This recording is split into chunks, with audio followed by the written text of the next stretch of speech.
Hey, welcome everybody to the second part of how I became a pilot, a vlog down memory lane.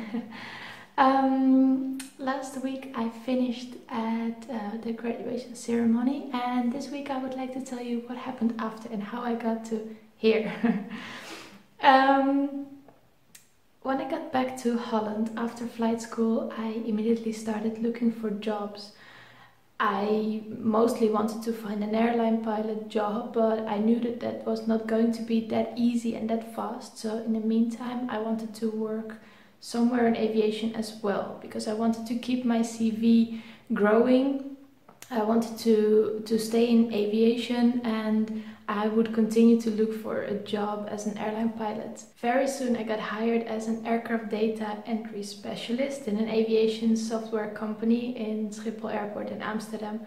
And I was so lucky to be there because I got to learn so much more about everything that happens around aviation. Airline pilots, they fly the plane, but there is so much more going on. So the project I was hired for was a big merger between two big aircraft leasing companies. We had to put 1,500 aircraft into the system. We had to go through all the legal documents, all the maintenance details. There were so many things that we had to fill in. So we had to go for each aircraft, we had to go deep into all the documents that were available. And it was amazing. I really got to learn so much. I quickly got a hang of it, and when they found out that the project was bigger than they expected, they hired new people and I got to train them, which was such a good experience as well. We had to work with deadlines, and we had to make sure that everything was filled in correctly but fast as well, and it was a great challenge. The location of the office was great because there was the approach for runway 27 just next to our building, so I would once in a while take a picture when there was a plane passing by.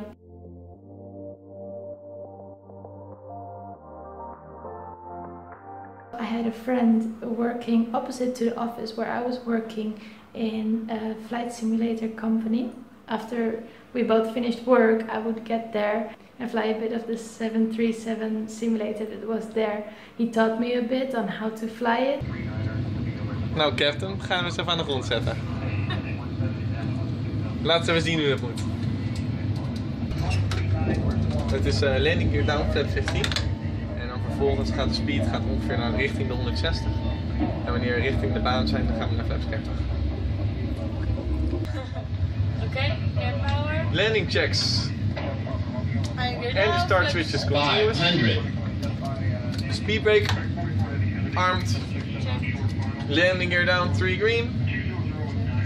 And flaps 30 green light. Landing checks completed. Here we go.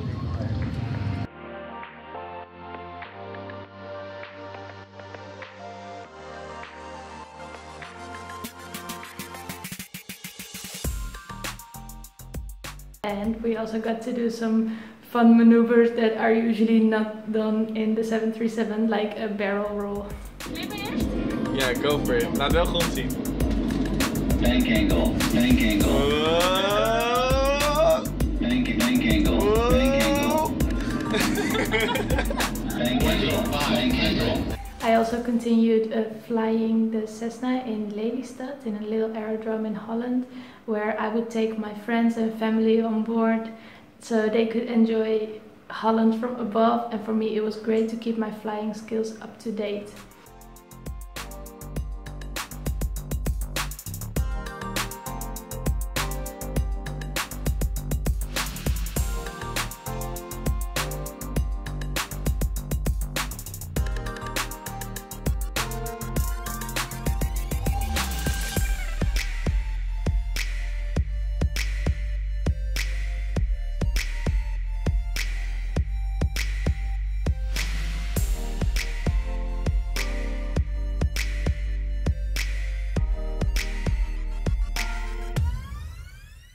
It was really important to keep flying, or to keep keeping myself motivated, and to keep working on my flying skills.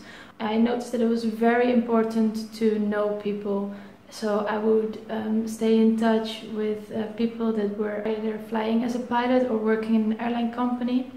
And that would be my biggest advice to you, to keep networking, contact people, talk with them, ask for information if they know any opening, any job opening in their company, or if they have heard something, because aviation is such a small world, and really, if you know the correct people, you may get at least that interview. You will have to do the rest completely yourself. You have to have your knowledge, you have to have your skills. But if you know someone that can get you into an interview, that's already great. That would be my biggest advice to you. So stay motivated and do whatever you can to get there. I continued to look for a job as a pilot, but it really was not that easy. It was a very difficult time, 2013, 2014, and there was basically too many pilots around, and many of them with way more experience than I had, because I just came out of flight school with 200 flight hours.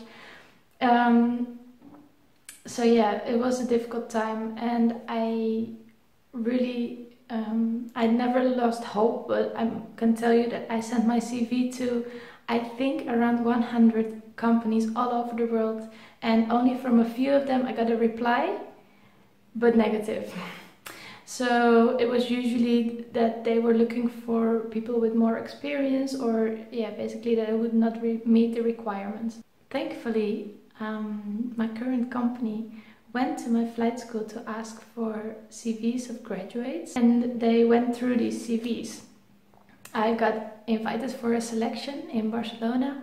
We had to do a technical interview, a test of the general aviation knowledge. There was a psychometric test, and there was an interview with the management. After I passed that, luckily, a few weeks later we got invited to go to Madrid to do the simulator session. I passed the simulator session as well. It was a very exciting weeks after the simulator session, waiting for the reply, and when I finally got it, it was probably one of the best days in my life. Knowing that I was hired to become an airline pilot on the Boeing 717, it was amazing, and you would see me the whole day with this huge smile on my face, because I was so extremely happy. And I'm still so grateful for having gotten this opportunity to become an airline pilot here in beautiful Palermo, flying the Boeing 717. It is really a dream coming true.